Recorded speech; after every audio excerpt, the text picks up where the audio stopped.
Hi, this is the weekly Labour Law Bulletin. In this bulletin, I am going to refer to Government Gazette 43751. In particular, I'm going to concentrate on two aspects. One is the wearing of masks and the various liabilities attached thereto. There's been a lot of rumours about masks. And the second thing I'm going to talk about, which is interesting, is if people who refuse to come back to work, what can you do? Can you just stop paying them if they say that they're not coming back because you haven't followed the protocols or the Government Gazette? What do you do? And there's been mixed messages there as well. So thank you for listening to me. It's Michael Bagraim. I'm the DA, Labour spokesperson. I have done now 7 months of hard work trying to ensure that people get their UIF on behalf of the Democratic Alliance. And I thank the Acting Commissioner once again for answering all the calls of the Democratic Alliance and reverting to us. But today we're going to concentrate, as I said when we started, on this new Government Gazette. It's Government Gazette number 43751. All employers, please get a copy of this. If you haven't got a copy, get hold of me. My email address is michael@bagraims.co.za. Michael @bagraims, BAGRAIMS.co.za. I'll send you a copy of that Government Gazette. It is vital that you read it. But there are two issues I want to concentrate on today, and that is, firstly, in terms of masks. Now, there was a lot of rumors going around. Those rumors were abound for the last 2 weeks. Since the Gazette has been signed, it was signed off and operative from the 1st of October 2020, and there were rumors saying that if you get caught at the workplace without a mask, there's a 20,000 Rand fine. They're saying it's criminal, people will be arrested. Well, none of that. Yes, they did actually handle in the Gazette itself, and I can just look at it. It's under a section called cloth masks, and it goes to 8.1 to 8.5.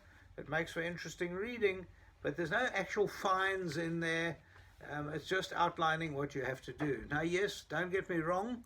If people are found at work by an inspector, there would be a possible prosecution. Normally what happens is the inspectors themselves don't issue fines. What they do is they give you a contravention notice. Listen carefully, it's a contravention notice. And an inspector from the Department of Employment and Labour would give that to you. And in the contravention notice, the inspector would then ask you to put things right that are wrong. In other words, if people aren't social distancing, or if there isn't access to clean water and soap and paper towels, they'll give you a contravention notice. It doesn't come with a fine, it doesn't come with a closure, it doesn't come with any sort of criminal activity. The next thing they would do, if they have given you a contravention notice and you haven't followed up and done nothing about it, and they catch you again and again, they will then issue a prohibition notice. That means that you actually close down for a certain period of time until you bring it right.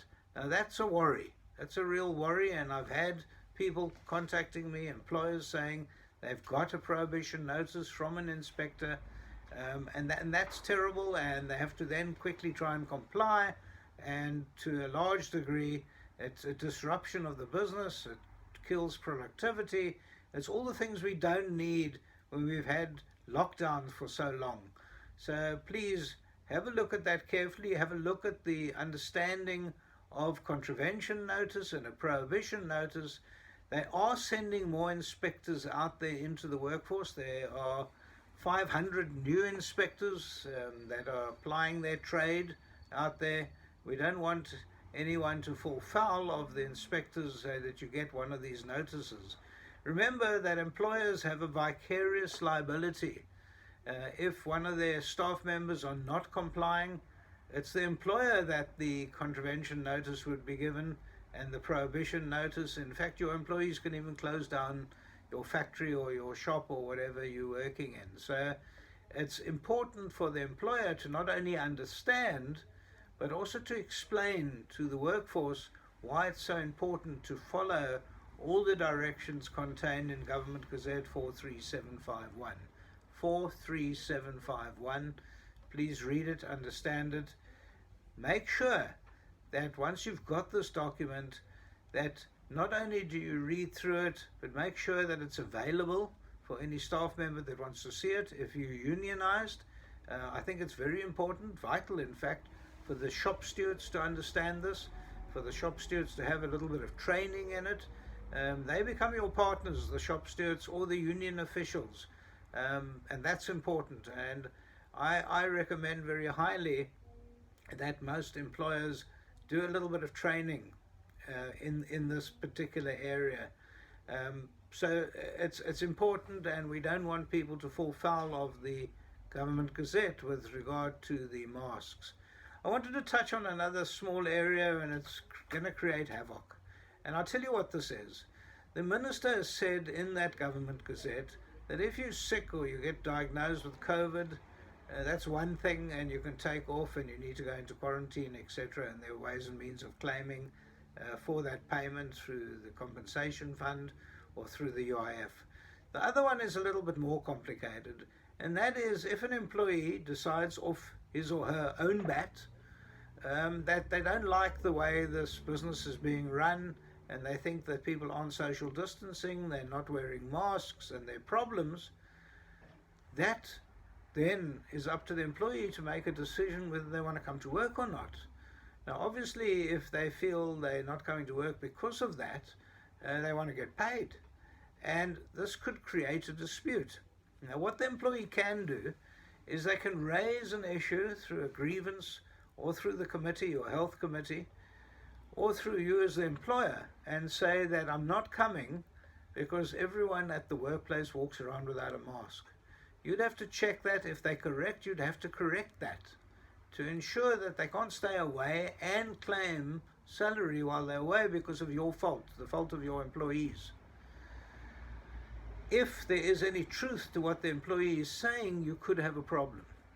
Now, the whole idea about this is that you can actually refer a dispute to the Commission for Conciliation, Mediation and Arbitration, that's the CCMA. So the employee can refer a dispute saying, I'd love to come to work, I can't because they don't supply us with PPE, or they don't have wash basins, or they don't have soap, or masks. And in terms of the Government Gazette, you have to supply washing facilities, you have to supply soap, you have to supply sanitizer, and you must give every single employee 2 masks, and you must do reports and have a committee, etc., etc. What I'm really trying to say to you is, don't fall foul of that, otherwise you'll have people deliberately staying away, looking for a problem, and being able to then claim their salary because you forced them to stay away. And let's avoid going to the CCMA. So what I'm really trying to say is read the Gazette, comply with the Gazette. If someone is pretending that you've got a problem, then let them go to the CCMA and fight it out. But what I am strongly suggesting is get a copy of the Gazette, read it, understand it, implement it. So thank you for listening to me. It's Saturday, the 10th of October 2020. Michael Bagram, Labour spokesperson on behalf of the Democratic Alliance. I really appreciate you tuning in today. Thank you very much.